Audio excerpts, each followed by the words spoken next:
La promesa que el Señor dio a la iglesia: haré de ti una nación grande y te bendeciré y serás bendición, fueron palabras dadas a Abraham, pero que algo ocurrió.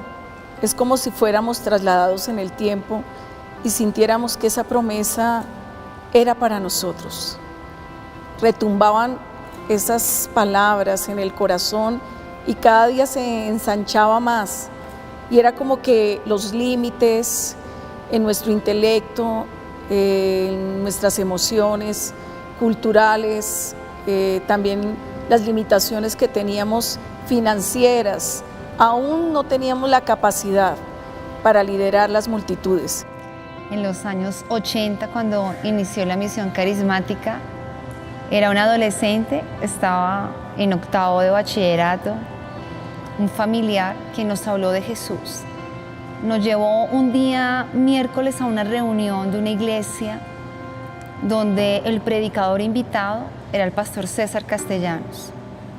No había nacido aún la misión carismática y ese día el pastor oró por mi mamá, la ministró, oró de una manera especial y milagrosamente Dios la sanó de un tumor en el cerebro. Y ese día cambió absolutamente su vida y nuestra descendencia.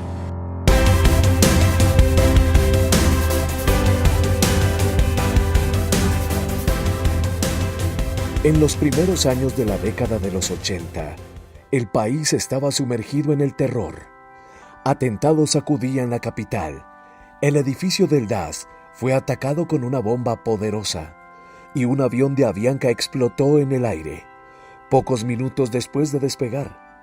Esto, sumado a actos de sicariato y una nula respuesta de las autoridades, hacían de Colombia un lugar difícil para vivir. Eran momentos difíciles donde veíamos que como que reinaba la violencia, como que no había esperanza.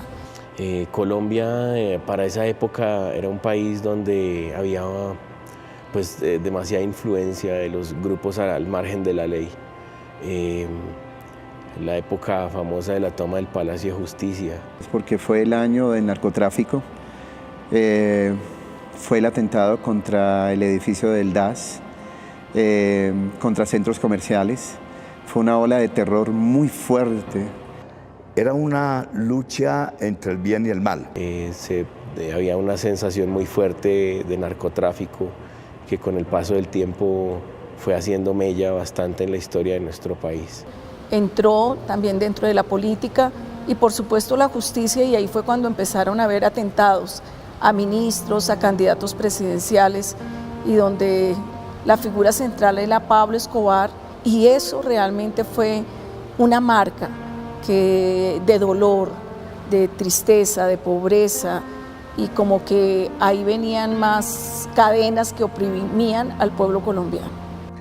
Por su parte, la iglesia en ese tiempo estaba marcada por un fuerte tradicionalismo que le impedía salir de sus templos. La iglesia cristiana era tradicional, aunque había una palabra sencilla, poderosa, que cambiaba vidas, sin embargo había cierta tradición. Las iglesias en ese momento eran muy pequeñas, no existían iglesias grandes. Me acuerdo que para ese tiempo la iglesia estaba muy marcada por el legalismo. Las mujeres no tenían ni el permiso de arreglarse, de maquillarse. Nos hacíamos a un lado, no entrábamos ni nos reuníamos por familias, sino que los hombres se hacían al lado derecho y las mujeres al lado izquierdo. En esa época la mujer, el que predicaba era siempre los hombres, el pastor de la congregación que fuera, pero nunca se había tenido ese privilegio de contar con las mujeres. En la parte espiritual era poco conocido, como los grupos de oración, las células en las casas. Las iglesias máximo, la iglesia más grande serían de 500 personas. Entonces nunca soñamos con tener como más de ese número. En el año 1983, en el barrio Sears de Bogotá, se da inicio a un sueño. En la sala de una casa comienza esta historia.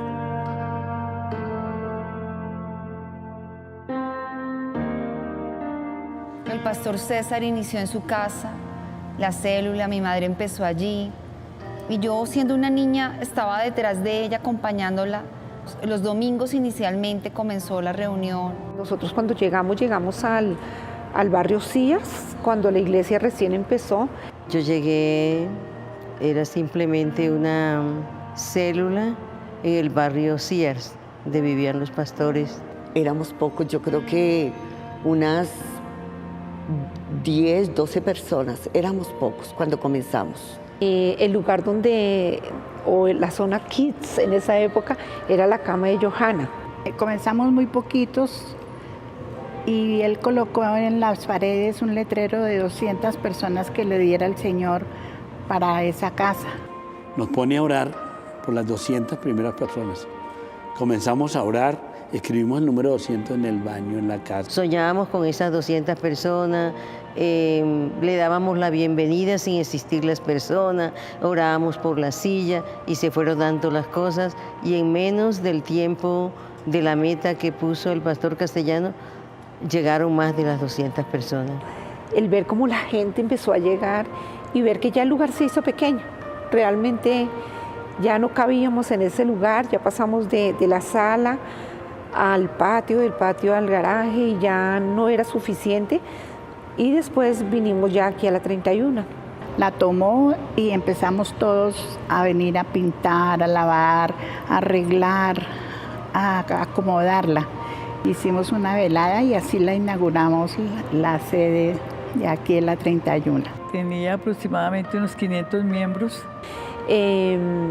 También empezó a crecer, la gente empezó a crecer, empezó a llegar, ya empezamos las reuniones los domingos y teníamos una reunión de sanidad y milagros los jueves. Cuando llegamos a la iglesia como en los 80 más o menos, y hubo como un concierto pequeñito en la 31, era la mitad de la iglesia, y entonces ahí recibí a Cristo.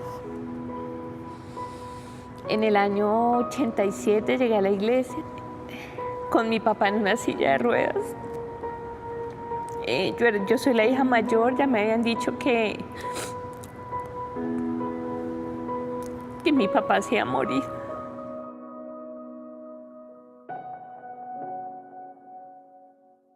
Bueno, fue un tiempo muy especial para mí. Yo llego en medio de una crisis familiar muy grande, mis padres separándose, crisis financiera, en todo. Y fue como encontrar esa luz, encontrar respuesta. Fue un tiempo muy difícil. Yo llegué con mi autoestima baja, con mi familia rota, con los bolsillos vacíos, con un corazón bien quebrantado, rebeldía. Yo era una niña muy difícil, muy rebelde. Entonces, como que todo era para que no tuviera ninguna oportunidad de hacer algo en la vida, ¿no? Aunque ahí Emily se ve bonita porque estaba joven, pero ahora soy más bonita porque tengo la belleza que Dios me ha dado. La belleza interior que no la tenía, el creer en mí misma. El que Dios me usa para contarle a otras mujeres lo que ha hecho en mí. Las mujeres que llegan así en el alcoholismo y con sus hogares destruidos, Dios me usa para decirles, solo Él puede arreglar su vida y puede arreglar su hogar y transformar su familia. Llegué bien llevado, bien grave, y pues también tenía conocimiento de que yo creo que ese fue mi pensamiento. Si voy a ese encuentro, la cosa es en serio con Dios, porque yo conocía a Dios, pero estaba mal. Entonces es una cosa ir y tener un encuentro con alguien que tú ya sabes que Él está ahí, entonces fue áspero.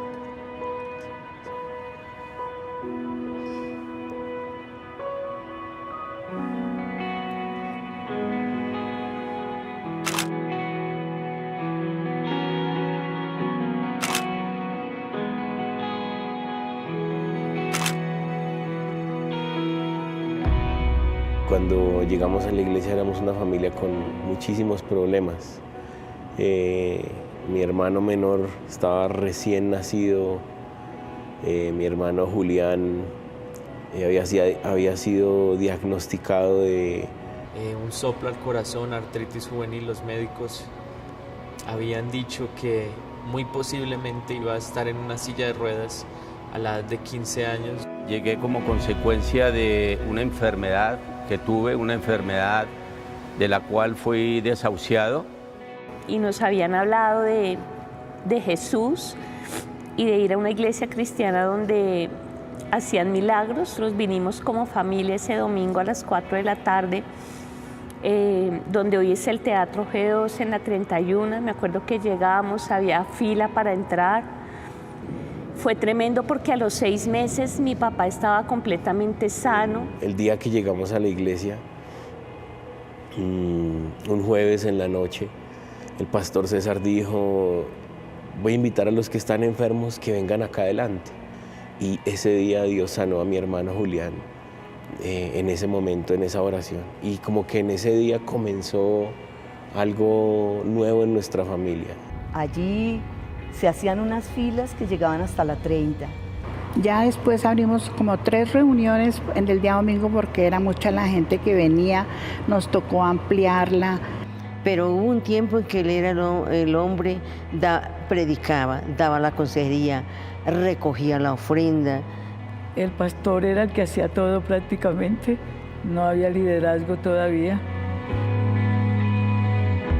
El crecimiento tan explosivo que se produce en un par de años, respaldado por milagros y sanidades, revela la necesidad de que se levanten líderes para apoyar el trabajo. El pastor nos llamó un día a los que queríamos ser líderes dentro de la iglesia. Yo me acuerdo que era un número bastante voluminoso. Hablo de unos 200 hombres y mujeres. Y comenzamos a recibir un entrenamiento especial. La enseñanza bíblica comenzó con Instituto Bíblico y comenzó también con unas enseñanzas, con unos libros. Los navegantes y el pastor César nos daba clase de doctrina y habían el pastor Carlos Blanco, que estaba de maestro, eran nuestros maestros. Termina una década y comienza otra, mientras que en Bogotá, cada vez más, se escucha de una iglesia en la cual se producen milagros. En el gobierno se habla de paz y se comienza a trabajar en una constituyente y candidatos de toda índole empiezan a aparecer.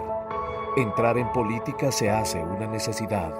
Y para expresarles que no todos los caminos están cerrados, sí hay esperanza a la crisis social que vive nuestro país. En el año 89 fue un año muy importante para mí porque por primera vez vi la importancia de pasar otro escenario, que era en la política. Y vino un pensamiento: si para redimir a Colombia tengo que volverme política, pues lo haré.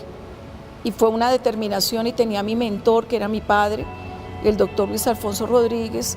Él era un liberal, él siempre había un gran colombiano. Aún desde joven veía que tenía que acudir a las campañas políticas con él, pero pensé que desde que me hice cristiana nunca debía participar en política, y menos dentro de una campaña, y mucho menos ser candidata en ese entonces. Y fue cuando por primera vez fui como candidata al Consejo. Colombia estaba viviendo como esos momentos de ese cambio a nivel político, el cambio de la constituyente, y nosotros pues éramos los jóvenes, a nivel de iglesia tuvimos un gran protagonismo.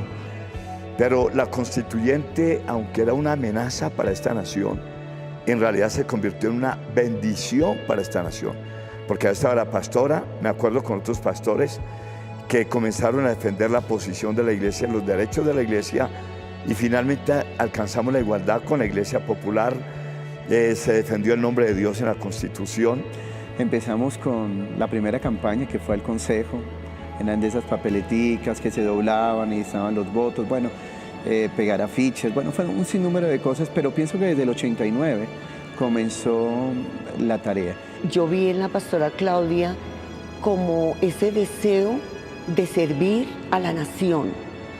Es una gran equivocación de los que dicen que los cristianos no debemos de estar en política. Es una equivocación muy grande, porque los grandes hombres de Dios fueron gobernantes. Y un día la pastora, muy quebrantada, nos comentó al equipo de líderes cómo el Espíritu Santo le ministró sobre la importancia de que los cristianos participáramos en el tema de la política, porque gente corrupta estaba tomando el control y las riendas de nuestra nación. En todo lo que la pastora comenzó en su trabajo a emprender en lo político, nosotros empezamos a respaldarla. ¿Por qué? Porque nosotros vimos en ella una mujer que realmente sentía la necesidad de ponerse al servicio de la nación Colombia. Ha sido siempre esa influencia, ese énfasis, pero por la carga que se tiene por la nación y porque es un lugar que se puede hacer un cambio verdadero. Bueno, fue un tiempo de crecer, porque hubo crítica, por otra parte hubo admiración, pero no teníamos experiencia y de pronto los mecanismos de participación ciudadana eran mínimos y todo eso vino desde el año 91. En el 91 también vino lo que fue la reforma o la nueva constitución y ahí lo que más interés teníamos nosotros era del preámbulo de la constitución que se invocara a Dios. Y esa fue una propuesta nuestra que la acogieron todos los demás sectores, liberales, conservadores y de otras tendencias. Y pienso que eso fue como decirle al Dios Todopoderoso, al que hizo los cielos y la tierra, que Él ha escogido a Colombia, que nos protegiera por estos 32 años y yo lo he visto que ha sido así. En la década de los 90 ha comenzado con cambios extremos, llenos de innovación y tecnología, pero sobre todo una juventud llena de expectativas. Viví una época donde como que la misma juventud, el mismo entorno, claro, también el país se enfrentó a una explosión de un momento a otro de internet, de comunicaciones, de un movimiento totalmente diferente. Estaba ya en mi último año de colegio, era el tiempo de la moda de los peinados del ALF, de los colores vivos, de las minitecas. Lo que me hizo llegar fue la cantidad de jóvenes que venían hacia este lugar. Uno veía caminitos de personas y uno le preguntaba que si iban para una iglesia cristiana y le decían que sí. La verdad, cuando yo llegué a la iglesia, quedé muy impactado, primero de ver la cantidad de jóvenes y que todos los jóvenes estaban adorando al Señor, buscando al Señor. Y empezamos a trabajar como con ese sueño y con esa visión, a trabajar por más jóvenes, a predicarle a los jóvenes, a predicar en los colegios, a predicar en la universidad. Yo practicaba danzas, practicaba atletismo, hacía muchas cosas, pero estaba buscando algo que no sabía cuál era su nombre, pero cuando llegué a la reunión de jóvenes ahí, sentí que era lo que yo necesitaba. Fue un domingo a las 10 de la mañana, me impactó porque habían pasado varias reuniones y en esa reunión pues había mucha gente, entonces ahí fue que recibí el primer impacto, vi la fuerza de la predicación del pastor César y pues ahí empezó Dios a orar. Cuando yo bailaba en las danzas de la iglesia, yo me entregaba mucho, más que a los pasos o a lo que, yo me entregaba mucho a las letras de las canciones y proclamábamos que algún día íbamos a predicar en las naciones, que la tierra iba a conocer de Jesucristo. Como joven era creer, era ver milagros también, era sentirme como muy especial también en ese ministerio, compartir con un deseo muy grande de servir al Señor, porque era lo que se movía alrededor. Pues yo creo que era una máquina de hacer líderes y ganar jóvenes para el Señor. Se empezaron a formar los equipos de 12, yo me involucré obviamente en un equipo de 12, empecé a tener mi célula. Fue un tiempo de siembra.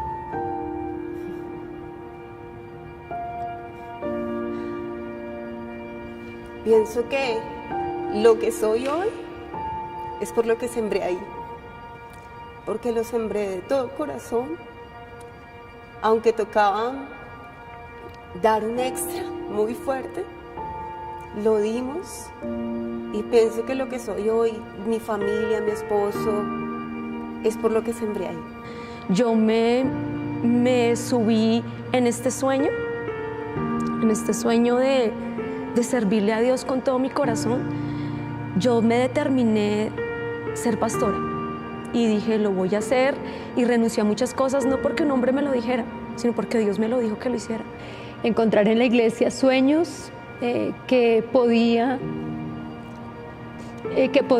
salir adelante, que podía soñar, que Dios sí podía hacer algo y ver cómo hoy, tantos años después, todo es una realidad, es bastante emocionante. Sí, muchos de esos sueños los veo cumplidos hoy. Dios no se queda con nada. No, pues fueron tiempos donde pudimos llevar a la iglesia a otro nivel. Pienso que fueron tiempos donde marcamos una pauta en la historia también a nivel musical en Colombia. Creo que la iglesia siempre ha tenido esa característica. Ha sido una iglesia que siempre hemos adorado a Dios, y eso nuestros pastores como que nos lo colocaron en el corazón de todos los que hace tanto tiempo estamos en la iglesia, de siempre tener alabanza, de siempre tener gratitud, de siempre tener música, canciones. Eran tiempos de alegría, pero también tiempos muy profundos de adoración. Algo muy interesante que vino fue el desarrollo musical. Yo vi que de verdad se empezó a tener algo diferente, y no era pensando solo en un cantante, sino que era la visión a la música, como lo que se ha hecho a nivel pastoral. No era alrededor de un hombre, sino alrededor de un equipo. Y entonces se empieza a entender lo que es trabajar en equipo, en música, en la media, en el pastorado, en la política, en la empresa, y por eso el modelo de G2 es tan poderoso, porque es de gobierno, es de equipo, y como que eso se empieza a extender por todo el mundo, y es algo interesante. Empiezan a conocer lo de los encuentros, los días de 3 días que se hacían acá, y como que todas las iglesias tomaban algo de acá, y pues nos da alegría porque hemos sembrado y eso mismo se va a cosechar, y hoy lo que estamos viendo ahora en Colombia, gracias al Señor por todas esas bendiciones. Llega el año 97 y con él un evento que marcaría a la iglesia.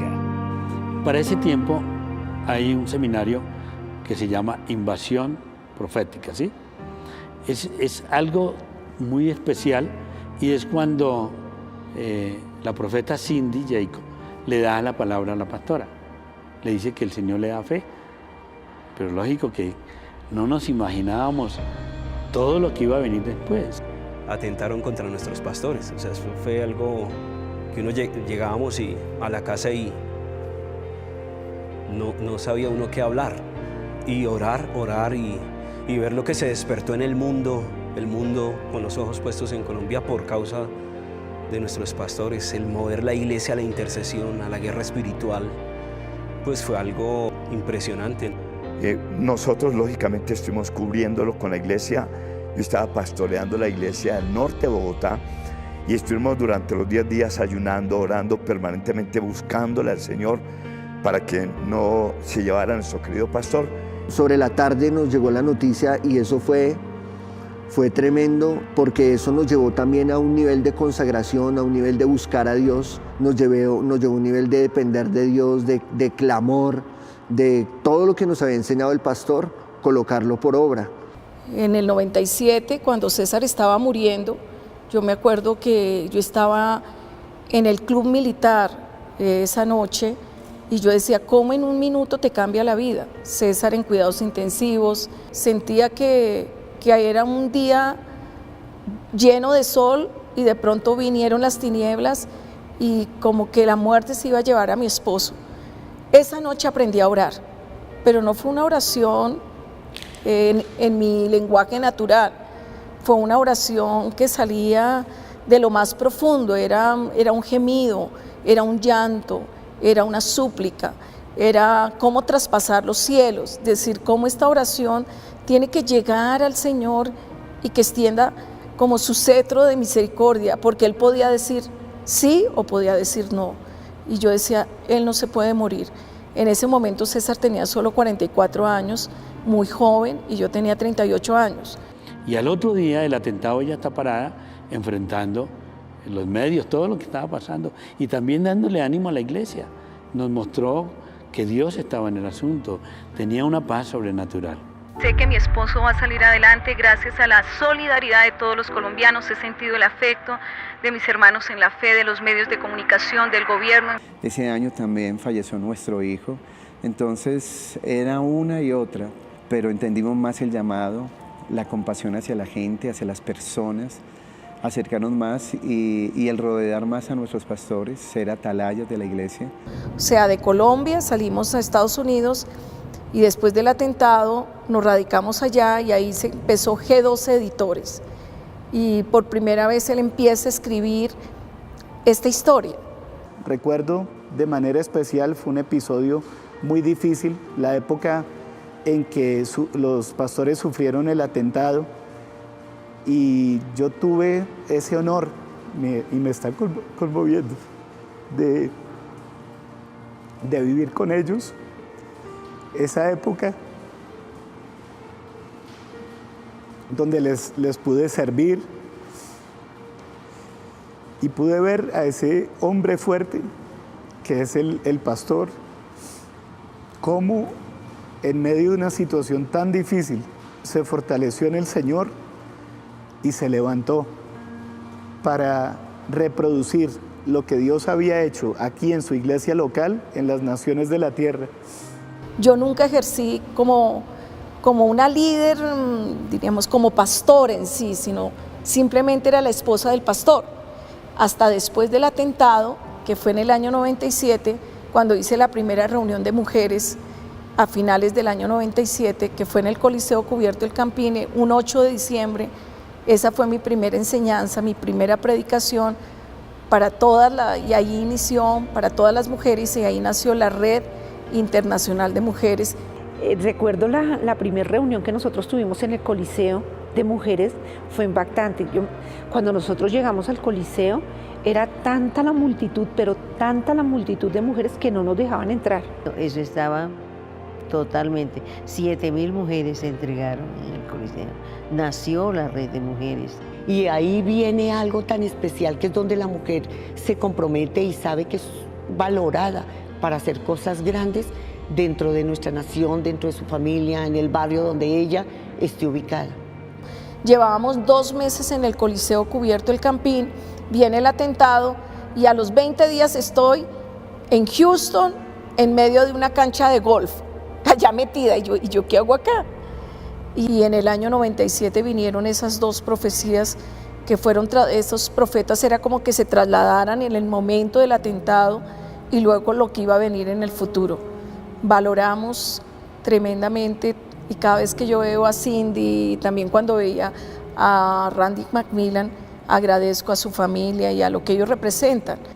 Para ese tiempo hay un seminario que se llama Invasión Profética, ¿sí?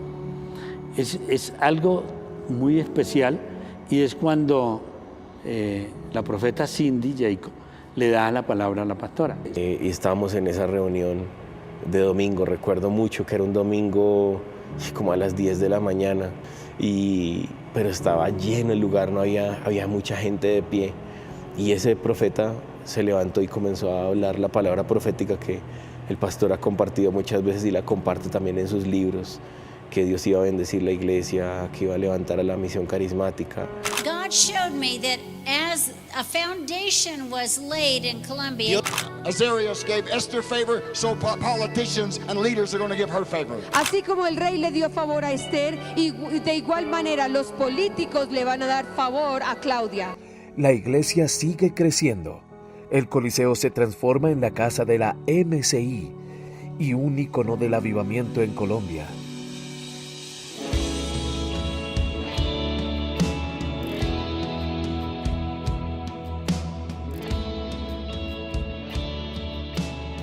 Nos trasladamos luego a Miami. Miami es una puerta a Latinoamérica, diríamos que Miami es como la capital de Latinoamérica y allá es muy fácil viajar a cualquier parte del mundo, pero también esta iglesia ha sido pionera en todo, ha sido una iglesia que rompe moldes, que hace cosas extraordinarias. Yo hasta ahora no conozco ninguna iglesia que su templo se haya convertido en un centro de convenciones, por ejemplo. No conozco ninguna iglesia que haya realmente tenido una organización política como la que tiene la iglesia. No conozco iglesias que hayan levantado como un ejército de mujeres predicadoras. Yo cuando las escucho, yo digo, wow, sé que nos falta mucho por conquistar, tal vez en los medios, pero hemos sido osados y sé que ahora viene una tercera generación y estamos abriéndole espacios a nuestros hijos y luego a nuestros nietos para que ellos con esto, que valoren mucho lo que Dios nos ha dado. Esta historia sí hay que contarla. Y fue así que en ese tiempo consolidamos nuestro matrimonio, nuestros hijos, el ministerio. Esa época fueron casi 10 años de estar en el Coliseo Cubierto del Campín y casi que la historia de la iglesia se desarrolló en torno a ese coliseo grande de la ciudad donde teníamos los simposios de alabanza, las convenciones, grandes convocatorias. Nació la red de mujeres en el coliseo de la ciudad, a un lugar donde cabían de 15 a 17 mil personas y la verdad era común ver ese lugar lleno en todas las convocatorias. Empezamos a buscar células y ahí en ese tiempo nos íbamos por todos los barrios con Miguel y hacíamos más o menos por día 6 células.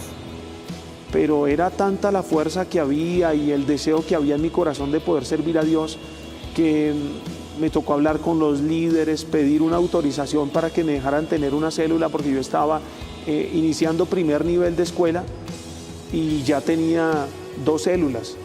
Yo prácticamente desde los 16 años empecé a ir de guía de encuentro, de coordinadora, empecé a desarrollar mi llamado. En ese preciso momento fue cuando yo fui llamada a ser pastora, porque gané 270 mujeres, entonces fueron 270, fue la que más gané de mujeres en ese año, en ese tiempo de la red de mujeres. Comencé a estudiar mi carrera profesional y entonces anhelé en mi corazón ser profesional, pero sobre todo ser una pastora. Y pues yo pienso que ver esto, pues uno dice, uy, ¿de dónde Dios me sacó? Chévere. Estábamos apasionados por Dios, totalmente. Toca volver a hacer eso. O sea, yo quiero, mirando esto, yo pienso como que yo quiero apasionarme nuevamente por Dios, porque a veces uno se apasiona del método, de los discípulos. O sea, en ese momento no teníamos oficina, no teníamos asistente, no teníamos carro, no teníamos nada, pero teníamos el anhelo de Colombia para Cristo.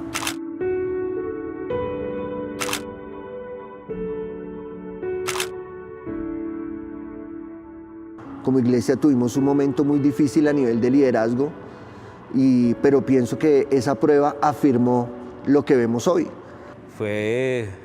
Yo creo que en lo personal fue algo muy, muy fuerte para la iglesia y para nosotros. Y fue cuando ocurrió un cambio en el Ministerio de Jóvenes donde bueno, los pastores que estaban se fueron y donde tuvimos que con John asumir cosas difíciles a nivel ministerial. Yo creo que ese tiempo probó realmente porque estaba acá.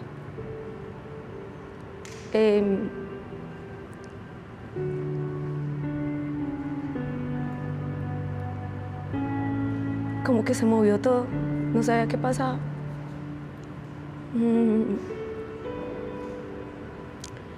Fue como probar realmente por qué estábamos acá. Y ahí entendí el principio de que si el grano de trigo no cae a tierra y muere, no puede dar fruto y queda solo. La primera década del 2000 fue ese tiempo donde pudimos empezar a ver el nacimiento de todo lo que habíamos orado durante tantos años, fue el resurgir de esas grandes promesas que Dios ha entregado a la iglesia. Hoy, al pasar tanto tiempo, yo digo, la iglesia se afianzó. Hoy es un faro encendido en todo Colombia y en el mundo, una visión que se ha afirmado a través de todo el mundo. Encontramos lo que estábamos buscando.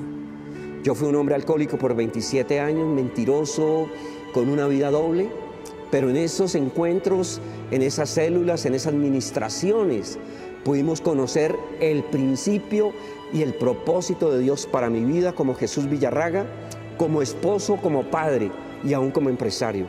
fue adquirir visión para mi propia vida, sueños para mi vida, porque venía golpeado, venía sin sueños, sin anhelos. Y aquí fue empezar a alimentarme de todo eso. Siempre que hablamos con mis hermanos, decimos qué hubiera sido de nuestra vida si no la hubiéramos entregado a Dios, qué hubiera sido de nosotros si Dios no nos hubiera rescatado. Hemos podido ver y testificar cómo el poder de la palabra de Dios, cómo el poder de una visión puede transformar hogares, puede transformar vidas, iglesias, y en realidad comenzaron a aparecer grandes iglesias en Colombia, pero todo vino después de que Misión Carismática tomó el desafío. Esto hasta ahora inicia. El Señor nos ha dado grandes y preciosísimas promesas. Yo creo que muy agradecido con Dios, y ahora que estamos esperando nuestra primera hija, creo que es el momento para estar agradecido con Dios por cada persona que hace parte de la Misión Carismática, porque pienso que no hay mejor lugar en donde formar una familia. Sé que ahora viene una tercera generación y estamos abriéndole espacios a nuestros hijos y luego a nuestros nietos para que ellos con esto, que valoren mucho lo que Dios nos ha dado. Esta historia sí hay que contarla, y es algo que cambia, no solamente cambia una vida, cambia familias y naciones.